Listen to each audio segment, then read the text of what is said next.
Quand on parle de la vie au niveau des pôles, on a parfois tendance un peu à penser que celle-ci se retrouve très rare en raison des températures extrêmes que subissent ces régions. Sauf qu'en fait pas du tout. Calmars, phoques, poissons, il existe bien toute une panoplie d'espèces qui permettent la construction de nombreuses chaînes alimentaires. Au sommet de celle-ci, on peut donc retrouver différents grands prédateurs, dont certains très connus du grand public, mais pour d'autres, ceux-ci sont très loin du feu des projecteurs. Et aujourd'hui, on va s'attaquer à l'un des plus étranges et mystérieux peuplants de pôle Nord, à savoir le requin du Groenland. Qu'on soit bien clair, cette espèce, c'est vraiment l'un des requins les plus sous-cotés du monde animal, quasiment inconnu des esprits, et pourtant d'une taille pas si discrète. Parce que le requin du Groenland, c'est avant tout le plus gros poisson d'Arctique. Et quand je dis gros poisson, je parle d'une taille moyenne d'entre 2 et 4 mètres, voire allant jusqu'à plus de 7 mètres selon certains témoignages. Donc oui, là, on est clairement sur un gros bestiau.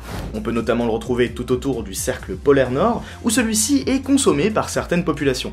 Mais il faut faire un peu gaffe, parce que sa chair, elle contient 2-3 molécules dans des quantités assez toxiques. Du coup, les mecs du coin, qui avaient quand même grave faim, ils ont trouvé une solution, une sorte de recette pour purifier la chair, consistant à enterrer les morceaux de requin dans le sol durant une douzaine de semaines, avant de les faire sécher à l'air libre durant plusieurs mois. Je pense qu'on est tous déjà allés sur un marché après le passage d'une poissonnerie. Je vous laisse donc imaginer le résultat. Et du coup, généralement, ça donne lieu à un plat à l'odeur si insoutenable que pour le consommer, vous allez avoir besoin d'un pince-nez. Donc pour manger du requin du Groenland, faut être pas mal déter. Concernant son alimentation, il se nourrit principalement de petits animaux marins, mais il semble aussi pouvoir de temps à autre se frotter à plus gros, car on a déjà retrouvé dans le ventre de certains spécimens des restes de beluga ou encore d'ours polaires. Alors par contre, calmez-vous, on n'est clairement pas sur un super requin se faisant de l'ours blanc au petit-déj, mais plus sur un charognard opportuniste qui ne refuse pas un cadavre d'ours gratuit lorsqu'il se présente à lui. Sachant qu'en plus, sa vitesse moyenne de nage, c'est 11 km/h, donc ça va pas être non plus le genre à foncer sur sa proie de manière énergétique. Mais la plus grande caractéristique de cet animal, celle qui fait de lui une véritable énigme biologique et un prodige du monde vivant, c'est sa longévité. Car le requin du Groenland, il possède le record de vieillesse chez les vertébrés. Alors avant de vous balancer les chiffres, il faut savoir qu'en termes de croissance, il a été estimé que celui-ci grandissait à une vitesse entre 0,5 et 1 cm par an. Sauf que là on parle d'une bestiole qui fait plusieurs mètres de long, donc des centaines de centimètres. En août 2016, un groupe de chercheurs a fait paraître dans le journal Science un article s'intéressant précisément à l'espérance de vie de notre fameux requin. Pour ce faire, ils ont observé un ensemble de 28 spécimens entre 2010 et 2013, mais pour étudier l'âge de ces animaux, ils ont dû un peu se creuser la tête. Parce qu'en fait, chez les vertébrés, on aime bien utiliser les tissus osseux pour déterminer l'âge de l'individu. Sauf que, manque de bol, chez les requins, il y a que du cartilage. Du coup, c'est souvent compliqué d'obtenir l'âge de ces animaux, et donc on a tendance à rivaliser de créativité afin de voir quelle partie de leur corps pourrait servir de marqueur temporel. Et pour le requin du Groenland, notre équipe de scientifiques a choisi de s'intéresser à leur cristallin. Le cristallin, c'est une petite lentille présente au sein des yeux d'un grand nombre d'espèces, et qui est directement liée à notre capacité à visualiser une image nette. Et en fait, il existe en son centre un tissu qui peut être utilisé pour définir l'âge de l'animal. L'équipe en charge de cette étude a donc mené différentes recherches sur les yeux des requins du Groenland, afin de réussir à pouvoir définir l'âge des spécimens rencontrés. Les résultats montrent alors qu'en moyenne, l'espérance de vie de ces animaux se trouve autour de 272 ans, ce qui finalement est assez éloigné de 400.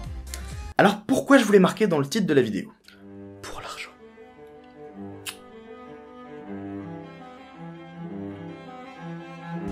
Et bien parmi les requins qu'ils ont étudiés, il y avait notamment 2 femelles, dont l'âge a été estimé à 335 et 392 ans, ce qui est complètement ouf pour un requin. Mais en fait, il y a une toute petite subtilité. Car il faut savoir qu'en science, on manque parfois de données sur ce qu'on étudie ou encore de précision sur nos résultats.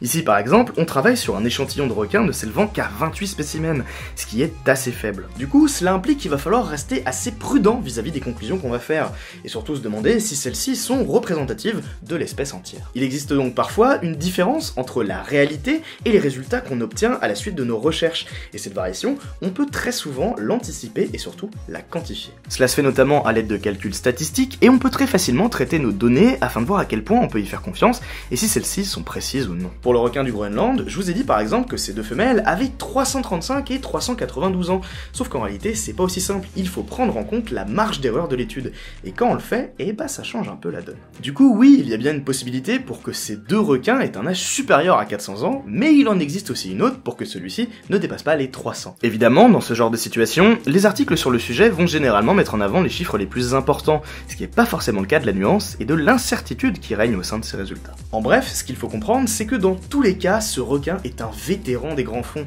et que même si son espérance de vie reste encore incertaine, elle demeure hors du commun. À l'heure actuelle, on en sait encore très peu sur la biologie du requin du Groenland et les processus conduisant à une telle longévité, mais plusieurs études sont encore en cours. Concernant sa dangerosité envers l'homme, il existe un ensemble de divers témoignages d'attaques autour du pôle Nord, mais rien de très concret. Par exemple, certains plongeurs auraient eu parfois l'impression d'être pris pour cible par cet animal, il est donc peut-être possible que celui-ci puisse nous confondre avec l'une de ses proies, comme un phoque par exemple. Enfin, il faut savoir que celui-ci aime les grandes profondeurs, généralement autour de 200 mètres, mais que certains auraient été aperçus à plus d'1 kilomètre de fond, ce qui ne facilite évidemment pas les études scientifiques à son égard. En conclusion, ce requin est donc un vrai mystère et un animal vraiment incroyable, qui à mon sens n'est pas assez médiatisé. Si cette vidéo vous a plu, n'hésitez pas à soutenir mon travail sur la plateforme Utip, les liens sont en description, et pour celles et ceux l'ayant déjà fait au cours des derniers mois, un énorme merci, cela m'aide beaucoup. Il y a encore beaucoup d'autres espèces de requins dont j'aimerais vous parler, donc si ça vous intéresse, n'hésitez pas à me le faire savoir à travers un pouce bleu ou un commentaire. Sur ce, on se retrouve bientôt pour parler d'un animal, ma foi souvent détesté, mais que j'ai eu l'occasion de filmer durant mes dernières grandes vacances, alors on se retrouve très vite, ciao.